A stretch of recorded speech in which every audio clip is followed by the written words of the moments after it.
नमस्कार दोस्तों, मेरे चैनल में आपका एक बार फिर से स्वागत है। आपको वो 23 अगस्त 2023 का वो ऐतिहासिक दिन याद है ना, जब इंडिया का विक्रम लैंडर चंद्रमा के साउथ पोल पे टचडाउन किया था, लैंड किया था। वो एक ऐतिहासिक पल था। इंडिया दुनिया का पहला ऐसा देश था कि साउथ पोल पे जाके अपना लैंडर को उतारा था, वो भी सक्सेसफुली। तो चंद्रयान 1 और 2 भी बहुत बड़ा योगदान किया, लेकिन चंद्रयान 3 फाइनली जाके उस पर टच किया। तो आप मेरे पीछे देखिए, उसी का मॉड्यूल रखा गया है। दोस्तों, अगर चंद्रयान की बात करें तो पहला जो चंद्रयान मिशन था वो 2009 में किया गया था, जिसमें वो भी बहुत सक्सेसफुल मिशन था। 2009 में जब वो चंद्रयान 1 गया था तो चंद्रमा का चक्कर लगाता था। वो बेसिकली एक ऑर्बिटर था, और चंद्रयान 1 ने ही चांद के सतह पे पानी का डिस्कवरी किया था। पूरे वर्ल्ड में ये न्यूज़ बना था कि चंद्रयान 1 ने ही चांद के सतह पे पानी का डिस्कवरी किया था। बाद में नासा ने भी इसको कंफर्म किया था कि हाँ, यह बात सच है कि आइस के फॉर्म में चंद्रमा की सतह पे पानी का बहुत सारा ऐसा सब्सटेंस है, जिससे पता चला कि हाँ, चंद्रमा के सतह पे पानी के फॉर्म में आइस है। तो चंद्रयान 1 ने ही किया था। उसके कुछ समय बाद 2019 में चंद्रयान 2 लॉन्च किया गया, जिसके साथ विक्रम भी था और प्रज्ञान भी था। विक्रम बेसिकली लैंडर का नाम है, जो विक्रम साराभाई जिन्होंने इसरो की स्थापना किया, फादर ऑफ इसरो भी उनको बोला जाता है। तो उन्हीं के सम्मान में विक्रम लैंडर, विक्रम नाम रखा गया। और उसके अंदर एक रोवर प्रज्ञान था। ये मिशन लगभग 99% सक्सेस हो गया था। 1.2 किलोमीटर चंद्रमा का जो सतह है, वहाँ तक जाते जाते जो संपर्क था वो टूट गया था, लेकिन जो उसका ऑर्बिटर था वो अभी भी वर्क कर रहा था। तो ऑर्बिटर अभी भी वो वर्क कर रहा है, लेकिन उसके कुछ समय 2-3 साल बाद 2023 में फाइनली चंद्रयान 3 को लॉन्च किया गया। अब उसमें भी विक्रम लैंडर था, अब प्रज्ञान रोवर था। तो फाइनली दोस्तों, भारत दुनिया का पहला ऐसा देश बना जो कि चंद्रमा के साउथ पोल पे जाके लैंड किया। साउथ पोल एकदम बिल्कुल उलट होता है, जो कि पृथ्वी से दिखाई नहीं देता है। अभी तक वो अनछुआ था, वहाँ कोई गया भी नहीं था, क्योंकि वो सनलाइट वहाँ पड़ता नहीं है। पड़ता भी है तो लगातार 14 दिनों तक पड़ता है, और 14 दिनों बाद वहाँ अंधेरा हो जाता है। तो वहाँ तक पहुँचने में भारत दुनिया का पहला ऐसा देश बना, और देसी टेक्नोलॉजी से हम लोग वहाँ पहुँच गए।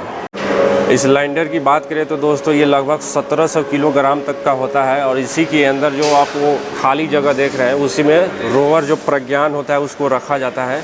और ये जो है वो उसका ओपनिंग माउथ है, इसी माउथ से उसको अटैच करके बंद कर दिया जाता है। और रोवर का उतरने का रास्ता भी यही है। रोवर जब उसके अंदर अटैच होता है तो इसी पाथ से वो मून के साउथ पोल पे वो चलता था। तो देखिए दोस्तों, ये है प्रज्ञान रोवर। देखने में कितना क्यूट सा है, छोटा सा है। इसका जो वज़न है लगभग 27-28 किलोग्राम का है, और ये चांद की सतह पे चल के दोस्तों एक इतिहास लिखा था, वो भी साउथ पोल पे। इसके अंदर बहुत सारा सेंसर्स, बहुत सारा रेडार लगा होता है, जिससे इसने एक्सपेरिमेंट्स किया और धरती पे डेटा भेजा। ये जो आप सोलर पैनल देख रहे हैं, इसी सोलर पैनल से ये चार्ज होता है, और इसके नीचे बैटरी लगी होती है, और बैटरी से इसको पावर मिलता है। इसका जो व्हील है वो आगे चल पाता है, मूवमेंट उसमें हो पाती है। देखिए कुछ ऐसा दिखता है दोस्तों।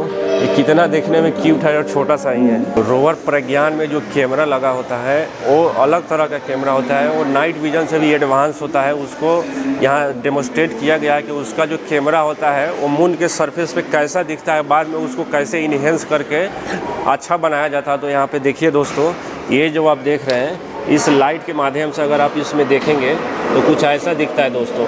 मून का जो सरफेस है, प्रज्ञान रोवर को कुछ ऐसा कैप्चर होता है, और इंफ्रारेड में जैसे आप देखेंगे तो प्रज्ञान रोवर का जो कैमरा है वो ऐसे दिखता है दोस्तों। तो मून का जो सरफेस है वो अलग अलग वेवलेंथ के साथ अलग अलग कलर में ऐसे दिखता है दोस्तों। तो ये एक डेमोन्स्ट्रेट करने के लिए यहाँ पे लगाया गया है दोस्तों। जब चंद्रयान 3 चंद्रमा के सतह पे टचडाउन हुआ तो भारत के प्रधानमंत्री श्री नरेंद्र मोदी जी ने उस जगह का एक नामकरण किया कि आखिर जो चंद्रयान पर जो विक्रम लैंडर ने लैंड किया है उसका क्या नाम दिया जाए। तो उन्होंने बहुत ही सोच समझ के उसका नाम दिया शिव शक्ति पॉइंट। तो मैं आपको दिखाता हूँ, उसका भी यहाँ प्रोटोटाइप बनाया गया है कि शिव शक्ति पॉइंट चंद्रमा के किस हिस्से पे है और वो कैसा दिखता है। पृथ्वी से वो हिस्सा नहीं दिखता, क्योंकि वो साउथ पोल पे है और पृथ्वी के जस्ट उलट है। लेकिन यहाँ पे आप डेमोन्स्ट्रेशन में देखिए, आप ये चंद्रमा रोटेट कर रहा है, तो इसके नीचे ये जो आप पॉइंट देख रहे हैं, यही है शिव शक्ति पॉइंट दोस्तों, जो कि चंद्रमा के अपर साइड में है और पृथ्वी से दिखाई नहीं देता है। तो शिव शक्ति पॉइंट दोस्तों यही है, जो चंद्रमा के साउथ पोल में है। और यहाँ तक पहुँचने वाला देश सिर्फ भारत ही है दोस्तों, क्योंकि वो साउथ पोल जो था अभी तक मानव इतिहास से अनछुआ था, कोई देखता नहीं था, क्योंकि पृथ्वी से वो एकदम उलट था। तो वहाँ पहुँच के इतिहास रचना दोस्तों, ये बहुत ही प्राइड वाला बात है। एज ए इंडियन पूरा विश्व जगत उसको देख रहा था कि क्या भारत सफल हो पाएगा, लेकिन भारत सफल हो गया। दोस्तों, इस पूरे चंद्रयान 3 मिशन का जो लाइफ था वो मात्र 14 दिनों का था। 14 दिन इसलिए था क्योंकि साउथ पोल पे 14 दिनों तक सूर्योदय रहता है, यानी 14 दिनों तक वहाँ सनलाइट होता है, जिस वजह से रोवर का भी बैटरी सोलर पैनल से चार्ज होता है और लैंडर भी चार्ज हो पाता है। 14 दिनों बाद फिर से 14-15 दिनों तक का सोलर इलिप्स होता है, यानी कि सोलर रात होता है, वो बहुत ठंडा होता है, जिस वजह से उसका बैटरी चार्ज नहीं हो पाया और 14-15 दिनों तक ही वर्क किया। उसके बाद ये फंक्शंस करना बंद कर दिया। जब कोई भी लैंडर जब चंद्रमा की सतह के बहुत नज़दीक होता है तो उसका स्पीड बहुत ज़्यादा होता है, क्योंकि चंद्रमा का जो गुरुत्वाकर्षण है उसको अपनी तरफ खींचने लगता है, तो कंट्रोल करना सबसे बड़ा मुश्किल है। चंद्रयान 2 के साथ भी यही हुआ था। जब वो चंद्रमा के बिल्कुल नज़दीक गया तो स्पीड उसका इतना ज़्यादा था कि कंट्रोल नहीं कर पाया और लास्ट के जो 1.2 किलोमीटर है जाके उस पर क्रैश कर गया। तो स्पीड को कंट्रोल करना बहुत ही चैलेंजिंग होता है। ज़्यादातर जो एयरक्राफ्ट है वो ये स्पीड के कारण ही जाके क्रैश होता है। तो उसको कंट्रोल कैसे किया जाता है? उसको कंट्रोल किया जाता है थ्रस्ट को ओपन करके। थ्रस्ट जैसे उल्टी दिशा में फायर होता है तो उसका जो स्पीड होता है वो कम होने लगता है। यही इसका थ्रस्टर है दोस्तों। जब ये उल्टी दिशा में फायर हुआ तो जो इसका स्पीड था धीरे धीरे कंट्रोल होने लगा, बहुत ही कंट्रोल हो गया। तब फाइनली जाके उसको 0 स्पीड पे लाके उसको टच डाउन किया गया। ये भी एक थ्रस्टर ही है दोस्तों, छोटा सा थ्रस्टर है।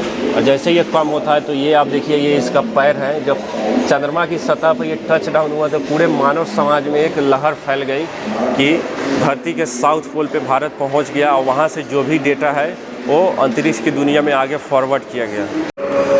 ये जो आप जितना सारा ये मशीन देख रहे हैं दोस्तों, ये सब अलग अलग तरह का सेंसर्स होता है। सिस्मोग्राफी होता है, टेम्परेचर का होता है, सॉइल वहाँ का जो होता है उसको भी मापने का ये काम करता है। बहुत तरह का सेंसर होता है। सारे एक्सपेरिमेंट्स वहाँ शुरू हो जाता है। जैसे टच डाउन होता है तो बहुत सारा उसमें से रेडिएशन निकलता है, किरण निकलता है, जो कि चंद्रमा की सतह पे एक्सपेरिमेंट्स करता है। और इसके अंदर जो मशीन लगा होता है वो डेटा पृथ्वी पे भेजता है, इसरो के सर्वर में भेजता है, जहाँ से एनालाइज करके आगे उसको जानकारी को फॉरवर्ड किया जाता है। दोस्तों, अंतरिक्ष एक ऐसा समंदर है जहाँ पे मानव जब से आसमान में देखना शुरू किया तब से उसके मन में इच्छा होती है कि अंतरिक्ष में क्या होता है, वो इतने सारे जो स्टार्स चमकते हैं उसके अंदर क्या होता है, क्या कोई अंतरिक्ष में भी जीवन है। तो इस तरह की तमाम सारी सवाल जब से इंसानों ने अंतरिक्ष में देखना शुरू किया तब से हुआ। लेकिन जो सबसे अट्रैक्ट करने वाला जो चीज़ था वो था चंद्रमा, क्योंकि ये सबसे ज़्यादा नज़दीक था और सबसे ज़्यादा चमकता था। तो जैसे जैसे साइंस टेक्नोलॉजी आगे बढ़ा, बहुत सारे कंट्री ने कोशिश किया, तो जो पहला मैन मून लैंडिंग था वो 1969 में हुआ और अपोलो 11 के तहत नील आर्मस्ट्रांग चंद्रमा की सतह पे गए। तब से पूरी दुनिया में ये होड़ लग गई कि मैं अपना लैंडर भेजूंगा, मैं अपना एस्ट्रोनॉट्स भेजूंगा। लेकिन बहुत सारे देशों ने कोशिश किया, बहुत सारों को, आधा से ज़्यादा लोगों को उसमें असफलता ही मिला। लेकिन भारत दोस्तों मून मिशन 2009 में स्टार्ट किया और वो भी सक्सेसफुल रहा, क्योंकि जब चंद्रयान 1 2009 में लॉन्च हुआ था तो चंद्रयान 1 ने ही चांद की सतह पे पानी का डिस्कवरी किया था। ये बहुत बड़ा माइलस्टोन था और पूरे ह्यूमैनिटी के लिए खुशखबरी का बात था कि चंद्रमा की सतह पे पानी है। उसके बाद चंद्रयान 2 को लॉन्च किया गया, जिसका लैंडर जो था वो थोड़ा क्रैश कर गया था, लेकिन चंद्रयान 3 सक्सेसफुल रहा और उसने साउथ पोल पे जाके टच डाउन किया। साउथ पोल ऐसा पोल होता है जो कि पूरी पृथ्वी से अभी तक भी अनछुआ है। कोई भी लैंडर और रोवर जब अंतरिक्ष में जाता है तो उसको ऊर्जा देने के लिए सोलर पैनल का यूज किया जाता है। सनलाइट से उसको ऊर्जा मिलती है, बैटरी चार्ज होता है और बाकी का जो उसका फंक्शंस है वो वर्क कर पाता है। जैसे उसमें लाइटिंग हो, रेडार हो, सेंसर हो, बहुत सारा इक्विपमेंट जो होता है जो एक्सपेरिमेंट करता है, उसको पावर सिर्फ बैटरी से ही मिलती है। भाई प्रज्ञान रोवर में टोटल 6 पहिए लगे हैं। देखिए 3 इस साइड है और 3 इस साइड है। इसी पहिए से वो चंद्रमा की सतह पे गया और देखिए यहाँ भारत सरकार का वो एम्बलम है जो अशोक चक्र है, उसका भी वहाँ निशान बनाया चांद की सतह पे। तो पूरे भारतवासी के लिए बहुत ही प्राइड का बात था कि अपना बनाया गया देसी लैंडर और रोवर चंद्रमा की सतह पे गया था।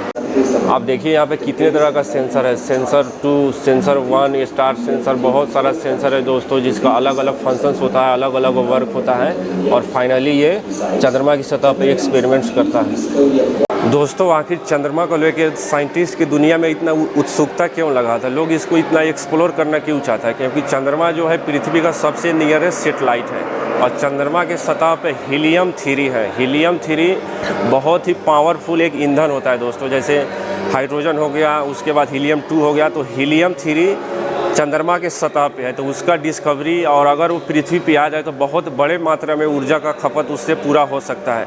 और दूसरी बात यह है कि अगर आप किसी धरती पे किसी नई जगह पे अपना कुछ रोवर, अपना मशीन अगर उतारते हो, तो बाय डिफ़ॉल्ट आप आने वाले फ्यूचर में उसको क्लेम कर सकते हो कि ये जो इलाका है ये मेरा है।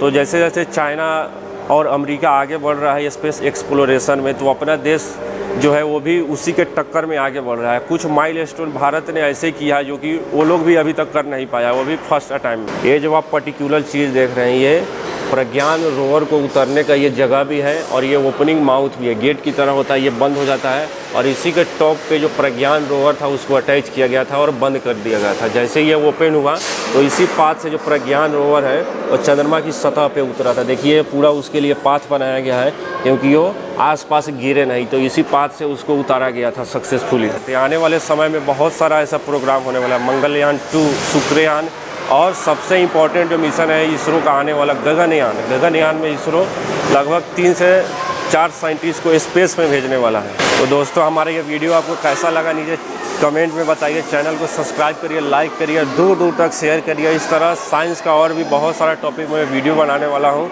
और आपको लाइव दिखाऊँगा कि वो फंक्शंस कैसे वर्क करता है, वो मशीन कैसे काम करता है। तो आप चैनल में बने रहेंगे तो आपको बहुत सारा चीज़ देखने को मिलेगा। तब तक के लिए धन्यवाद।